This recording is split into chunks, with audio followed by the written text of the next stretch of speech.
Alright folks, so we've talked about moving around cover, slicing the pie, all that good stuff, but now we're going to talk about something that's a lot more complicated. That's going to be peeking in and out of cover, say when you're under fire, you're engaging Mr. Bad Guy on the other side of the building, down a hallway, whatever the case may be.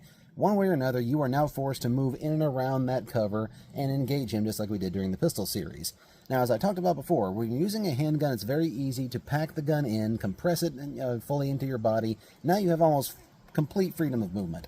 When it comes to a rifle, you can only compress this in so far, especially if you're actually actively engaging a threat. And when you're moving around a corner, it's especially so. We talked about standing away from your cover, giving yourself that offset. This is where it really comes into play.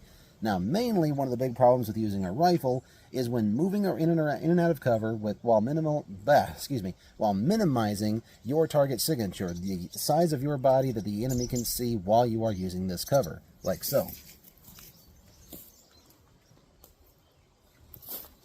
If I step completely out of this cover, get into my full stance, yes, I have a perfect shooting stance, I can engage Mr. Bad Guy, but I am also fully exposed on the other side of this wall.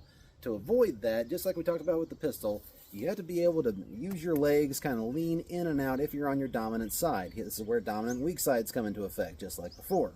Now let's say I want to minimize my signature while using this corner. This is more like what I want to see. I am very minimal, it's not much for the enemy to look at, and even better if I can stand away from the wall, just peek in like so. If I have to, I can go down to one knee. Now I'm even less exposed.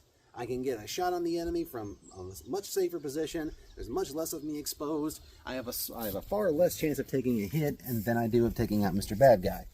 Now that's on my dominant side. Let's go over to the other side of the corner and talk about what happens when you have to use your non-dominant side. Alright guys, now I have found myself in an extremely dangerous situation. I have come up on a corner that is actually on my dominant side as opposed to my weak side. We just talked about negotiating corners on your weak side. That's easy. This situation is much more difficult to negotiate because now I only have a couple of options if I want to engage Mr. Bad Guy, who is on the sharp side of this corner. Now I can just slice the pie like I did before, but that's very dangerous. I'm exposing a lot of my body way too soon, way sooner than I want to, and I have the potential to take incoming fire. Now the other option is to just bum rush around this corner and treat it like I'm taking a room. Just, again, bum rush right and just blow right past this corner because I want to dominate this space as quickly as possible. The other option is to switch shoulders. Now what that allows me to do is move in and out, not expose myself nearly as much, but this is difficult to master. In fact, this may need its own little episode.